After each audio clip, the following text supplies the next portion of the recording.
রমজানে একটি নামাজের কথা বলবো, শত কষ্ট হলেও এই নামাজটা আপনি ছাড়বেন না, একবার হলেও এই নামাজটা আপনি পড়বেন। নবীজি এই নামাজের এত গুরুত্ব দিতেন, নবীজি বলেছেন জীবনে একবার হলেও তুমি এই নামাজটা পড়বে।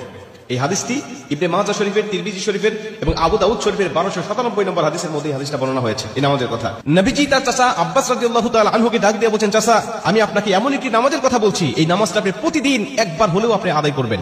চাচা যদি প্রতিদিন সম্ভব না হয়, অন্তত সপ্তাহে একবার হলেও আপনি নামাজটা পড়বেন। যদি সপ্তাহে সম্ভব না হয়, তাহলে আপনি মাসে অন্তত একবার এই নামাজটা আদায় করবেন। চাচা যদি মাসেও আপনার পক্ষে কষ্টকর হয়ে যায়, বছরে একবার পড়বেন। যদি বছরেও না পারেন, জীবদ্দশায় অন্তত একবার হলেও নামাজটা পড়বেন। কারণ এই নামাজটা এত পাওয়ারফুল নামাজ। এই নামাজটা আদায় করার কারণে আপনার প্রকাশ্যে অপ্রকাশ্যে যত গুনাহ করেছেন, আপনার ইচ্ছায় অনিচ্ছায় যত গুনাহ করেছেন, আপনার অতীত জীবনে যত গুনাহ করেছেন, সব গুনাহ আল্লাহ আপনাকে ক্ষমা করে দিবে। চাচা এই নামাজটার নিয়মটা একটু ব্যতিক্রম। এই নামাজটাকে বলা হয় সালাতুত তাসবিহ। এই নামাজের মধ্যে অতিরিক্ত কিছু তাসবিহ পাঠ করতে হয়। সুবহানাল্লাহ, আলহামদুলিল্লাহ, লা ইলাহা ইল্লাল্লাহ, আল্লাহু আকবার। এই চারটা তাসবিহ একত্রিত করে সুবহানাল্লাহি ওয়াল হামদুলিল্লাহি ওয়া লা ইলাহা ইল্লাল্লাহু আল্লাহু আকবার, এই তাসবিহগুলো, এই বাক্যগুলো এখানে পাঠ করতে হয়। 4 রাকাত বিশিষ্ট এই নামাজ সালাতুত তাসবিহ 4 রাকাত পড়তে হয় এক নিয়তে। 4 রাকাত নামাজে প্রতি রাকাতে 75 বার করে করে মোট 300 বার এই তাসবিহটা পাঠ করতে হয়।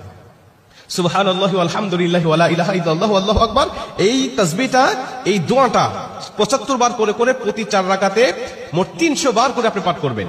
কি নিয়মে পাঠ করবেন আমি আপনাকে নিয়মটা শেখাচ্ছি। আবু দাউদ শরীফের 1297 নম্বর হাদিসের মধ্যে যে নিয়মটা এসেছে, আমি এই নিয়মটা আপনাকে শেখাচ্ছি। আমাদের সমাজে আর বেশ কিছু মানুষ বেশ কিছু নিয়ম বলে, কিন্তু আমি আপনাকে হাদিস থেকে সরাসরি নিয়মটা জানাচ্ছি। এটা আপনি রেকর্ড করে নেন, খাতা কলম থাকলে লিখে নেন। প্রয়োজনে এটা যত সোশ্যাল মিডিয়াতে যাবে, ফেসবুক ইউটিউবে যাবে, এটা আপনি সেভ করে নিজ আইডিতে শেয়ার করে রেখে দিবেন, যাতে আপনিও শিখতে পারেন, অন্য মানুষকে শিখাতে পারেন। আপনার শিখানোর কারণে কেউ যদি নামাজটা আদায় করতে পারে, ও যে সওয়াবটা অর্জন করবে, সওয়াবের একটা অংশ আল্লাহ আপনার আমলনামায়ও দান করবে। এজন্য এগুলো মানুষের কাছে ছড়িয়ে দিবেন যত সম্ভব হয়। আপনি প্রথমে যখন নামাজটা শুরু করবেন, নিয়ত করবেন নফল নামাজের নিয়ত করে অন্যান্য নামাজে যেভাবে সানা পাঠ করি আপনি সেভাবে সানা পড়বেন। অন্যান্য নামাজে যেভাবে সূরা ফাতিহা পড়ি ওভাবে সূরা ফাতিহা পড়বেন। অন্যান্য নামাজে সূরা ফাতিহার পরে যেভাবে সূরা মিলান ওইভাবে সূরা মিলাবেন।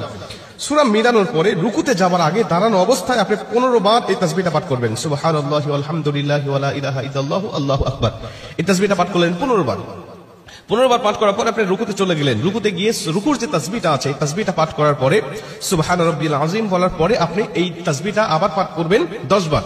সুবহানাল্লাহি ওয়াল হামদুলিল্লাহি ওয়া লা ইলাহা ইল্লাল্লাহু আল্লাহু আকবার, এই 15 বার আর 10 বার 25 বার। এরপরে আপনি রুকুর থেকে উঠে দাঁড়ালেন, দাঁড়ানোর অবস্থায় আপনি আবারও 10 বার পাঠ করবেন। তাহলে হলো 10 আর 25 35 বার। এরপরে আপনি রুকুতে চলে যাবেন। রুকুতে গিয়ে রুকুর তাসবিহটা পাঠ করার পরে আবারও পড়বেন 10 বার। এই হলো 35 আর 10 45 বার। এরপরে আপনি রুকু থেকে আবার উঠে বসে পড়লেন। বসার পরে আপনি আবার পড়বেন 10 বার। 45 আর 10 55 বার। এরপরে আপনি আবার রুকুতে চলে যাবেন। রুকুতে গিয়ে রুকুর তাসবিহ পাঠ করার পরে আবার পড়বেন 10 বার। এই হলো 10 আর 55 65 বার। এরপরে রুকু থেকে যখন উঠবেন, উঠে প্রথম রাকাতে আপনাকে দাঁড়াতে হবে, না দাঁড়িয়েই আপনি বসা অবস্থায় আবার 10 বার পাঠ করবেন। এই হলো 65 আর 10 75 বার। দ্বিতীয় রাকাতে ঠিক একই নিয়মে, তৃতীয় রাকাতে ঠিক একই নিয়মে, চতুর্থ রাকাতেও একই নিয়মে, এই 4 রাকাতে 75 বার করে করে যখন 300 বার পাঠ করে আপনি সালাম ফিরিয়ে নামাজটা শেষ করবেন, সালাতুত তাসবিহ নামাজটা আপনার আদায় হয়ে গেল। এই নামাজ শেষ করে আল্লাহ পাকের কাছে আপনি দোয়া করবেন, যেভাবে ইচ্ছা চাইবেন আল্লাহ পাক আপনার দোয়াটাকে কবুল করে নেবে।